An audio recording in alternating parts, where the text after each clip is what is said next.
একটা deep thought রয়েছে, সেটা আমরা এবারে পেতে চলেছি।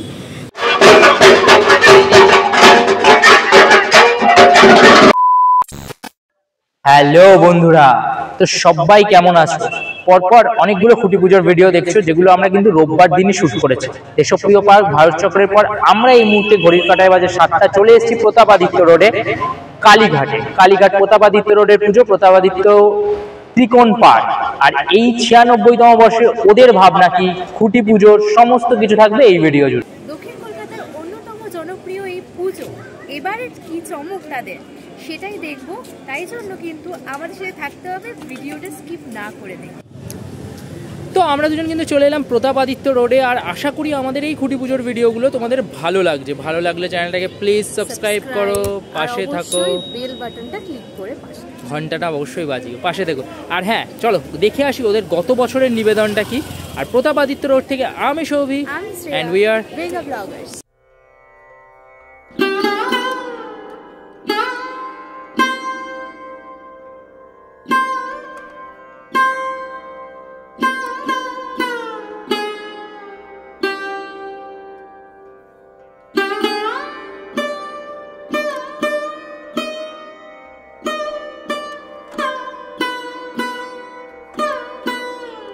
চলে এলাম কিন্তু প্রতাপাদিত্য রোডে। প্রতাপাদিত্য রোডের এই সামনের জায়গাটা দুর্দান্ত সাজিয়েছে, এটা পিওর বাঙালি এসেন্স কিন্তু রয়েছে। আর এই যেরকম হয় বাড়িতে প্রবেশের পথে যেরকম ওই দুটো প্রদীপ দিয়ে পুরো ব্যাপারটা কিন্তু করা হয়েছে, এবং একটা পিওর বাঙালি এসেন্স দেখতে পাচ্ছ। বাংলা সাল 1432, সেটা কিন্তু এখানে মেনশন করা হয়েছে। চলো যাই ভেতরে, এবং ভেতরে কিন্তু একটা খুব সুন্দর পরিসরে ছোট্ট জায়গার মধ্যে পুরো জায়গাটা সাজানো হয়েছে। ওইদিকে যাবো, কুটির পুজোর ওইদিকে যাবো, বাট তার আগে কিন্তু এই জায়গাটা খুব সুন্দর করে সাজিয়েছে। দূরে দেখতে পাচ্ছি প্রতাপাদিত্য রোড ত্রিকোণ পার্ক, 96 বছর ওদের, কিন্তু জায়গাটা কিন্তু অপূর্বভাবে সাজিয়েছে। এই দেখো, একটা অদ্ভুত সুন্দর স্নিগ্ধতা এবং বাঙালি আনা কিন্তু রয়েছে, যেখানে এরকম মাটির কলসের মধ্যে কিন্তু ফুল দিয়ে সাজিয়ে পুরো ব্যাপারটা করা হয়েছে। একটা খুব সুন্দর এসেন্স এখানে দেখতে পাচ্ছি। আর এই অংশে কিন্তু তোমার যে সম্বর্ধনা যেটা চলে ছোট করে, সেইটা কিন্তু এখানে হচ্ছে এই মুহূর্তে।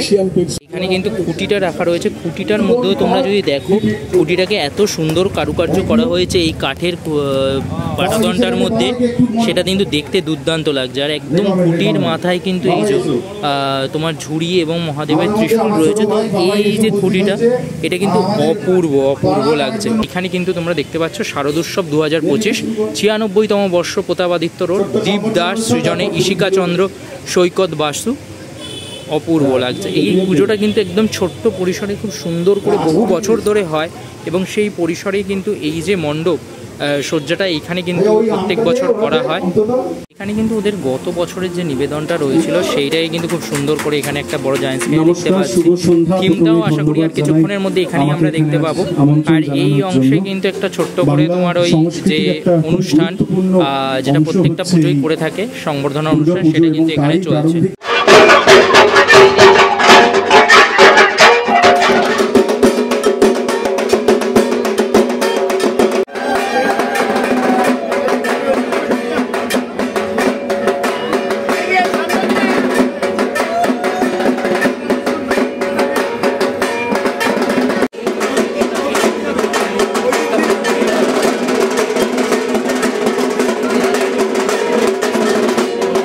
সকলের সামনে, আমার মিডিয়া বন্ধুদের সামনে, আমরা এবছর যে থিম অর্থাৎ যে নামটি ঘোষণা করছি, সেটি আজকে আপনাদের এখানে, তার একটা আমরা রিসেন্টলি একটা শুট করে আমরা সেটাকে আজকে আপনাদের সামনে, পাবলিকের সামনে প্রকাশ করছি। চালাও।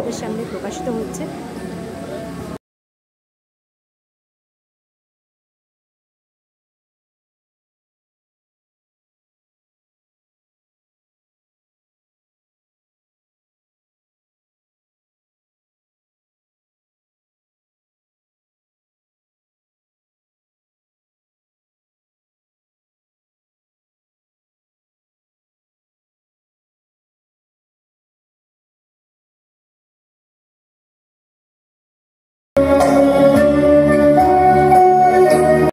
ত্রিকোণ পার্কের এবারের ভাবনা কিন্তু দেব দর্শন।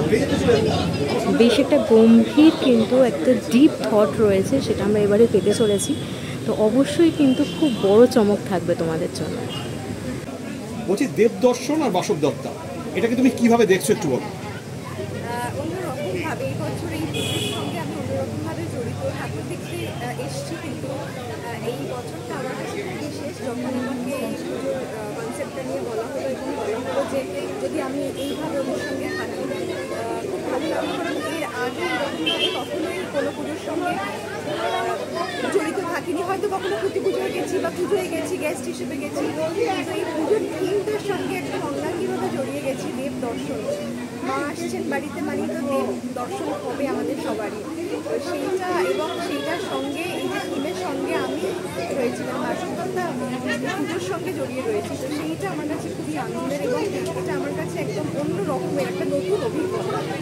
মানে তুমি তো প্রচুর সিনেমা করেছো, প্রচুর সিনেমা সিরিয়াল করেছো, তো তার সাথে এই যে জায়গাটার অনুভূতিটা এটা একদম আলাদা। সিনেমা সিরিয়ালের কাজ করা আর সেখানে পুজোর সঙ্গে পুজোর থিমের সঙ্গে কাজ করা। আমি পুজোয় হয়তো হয়েছে যে কোনো থিমের ভয়েস ওভার দিয়েছি, মানে পুজো প্যান্ডেলে সেই ভয়েস ওভারটা চলেছে, এরকম হয়েছে। এইটা যেহেতু যে কোনো সব প্রথমই না, প্রত্যেকটা মানুষের কাছে যে কোনো কিছুই জীবনের প্রথমটা খুব ভালো লাগে এবং সেটা সবসময় একটা স্মৃতিতে আলাদা জায়গা করে নেয়। যেহেতু এই পুজোর সঙ্গে যেভাবে এই বছর আমি জড়িত হলাম, সেটাও আমার কাছে খুব নতুন, আমার কাছে এটা সবসময় আমার কাছে একটা অন্য আবেদন থাকে। দেবদর্শনে এই মুহূর্তে আমি বলতে পারি যে ত্রিদেব। প্রথমেই একটা কথা বলি, সেটা হচ্ছে যে দীপ আর ঈশিকার দিকে আমি রয়েছি একটুখানি, যে দেব দর্শন এই ব্যাপারটা, মানে হঠাৎ করে দেব দর্শন কেন, মানে দেবেই তো আমরা দর্শন করতে আসি, তাহলে শুধু দেবকে দেখবো, দেবীকে নয়? দেখো, এটাই সবচেয়ে মজার ব্যাপার। এই দেব কথাটার অর্থ কিন্তু শুধুমাত্র মানে স্ত্রীলিঙ্গ পুলিঙ্গভাবে ধরলে হবে না। দেব অর্থাৎ দেবতা। তো সেই দেবতার দর্শনের যে স্টোরিটা, যেটা একদম একটা হিস্টোরিক্যাল একটা স্টোরি, এবং তার সঙ্গে আমাদের মডার্ন এরাতে কীভাবে ভগবানের কনসেপ্টে এলো, আমরা মূলত সেটা নিয়ে কাজ করছি। তো লাস্ট ইয়ার যেভাবে তোমরা দেখেছো একটা হিস্টোরিক্যাল স্টোরি আমরা এখানে তুলে ধরেছিলাম, এবং এবছরও আমরা সেভাবেই চেষ্টা করছি এবং আশা করব মানুষ এসে নতুন কিছু দেখবে এবং আমাদের এই যে কোডটাকে খুঁজে পাবে এখানে। আচ্ছা, মোটামুটি এই যে ভাবনাটা দেব দর্শন, মানে আমরা বলছি না যে বলে দাও, তাহলে আবার আমাদেরও ব্যাপার থাকবে, একটু কি মানে একটু সমাজের কোন আঙ্গিক দিকটা দেখাচ্ছে একটু, মানে হ্যাঁ দেখো, এইটা মানে এই কনসেপ্টটা না, মানে এটা তোমাকে ফিল করতে হবে। আমি এটাই বলতে চাইছি যে এই যে দর্শন ব্যাপারটা, যে আমরা তখন কাউকে দেখি এবং সেই দেখার মধ্যে আমাদের যেই একটা সচেতনতা কাজ করে, এবং আমরা কি থেকে দেখছি, আজকে যে আমরা যেটা দেখছি সেটা আদৌ কি আগে এরকম ছিল না আগে একটা অন্য ফর্মে ছিল। তো আমরা সেই ব্যাপারটাকে কালচার করেছি এবং দেখেছি যে পুরোনো দিনে কীরকম ছিল, কোথা থেকে দেবতা এই ঘটনাগুলো এসছে। তো আমরা সেগুলোই মূলত এখানে দেখাতে চলেছি। তো আর তো মাত্র কটা দিনের অপেক্ষা, আশা করবো দুর্গাপুজোর সময় প্রত্যেকে এখানে এসে কাজটা দেখলে অনেকটা ভালো করে বুঝতে। আচ্ছা, এবার কিন্তু চ্যালেঞ্জিং আছে, কারণ সবার মধ্যে কিন্তু একটা আবহাওয়া ঘুরছে যে এবারে কিন্তু ত্রিকোণ পার্ক বোধহয় এশিয়ান পেন্সিলের মধ্যে রয়েছে। তো দেখো, সেটা তো পুজোর আমাদের, তোমরা জানো পুজো বাঙালির একটা উদ্দীপনা, এবং আমরা প্রত্যেকে বেঁচে থাকি পুজো নিয়ে। একটা বছর কাটে না, তার পরের পুজো চলে আসে। তো আমাদের প্রত্যেকের মনেই এটা থাকে যে এবছর হয়তো পরের বছর থেকে আরও ভালো একটা কাজ করবো। তো আমরাও সেই আশা নিয়ে আছি, আমরা চেষ্টা করবো আমরা লাস্ট ইয়ারে যেখানে আমরা ছেড়েছিলাম তার থেকে আরও ভালো কিছু এখানে করতে।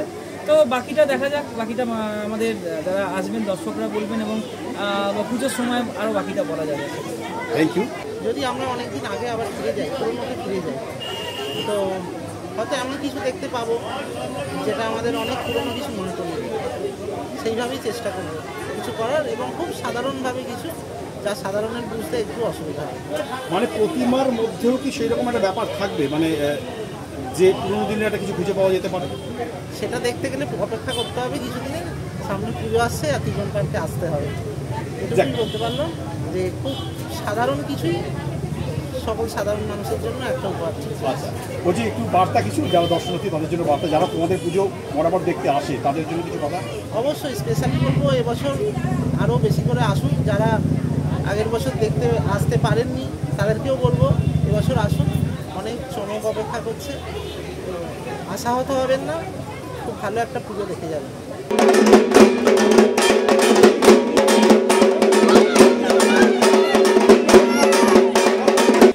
তো বন্ধুরা, তোমরা কিন্তু দেখলে প্রতাপাদিত্য রোড ত্রিকোণ পার্ক এই বছর কিন্তু আরও একটা বিশাল চমক নিয়ে আসবে।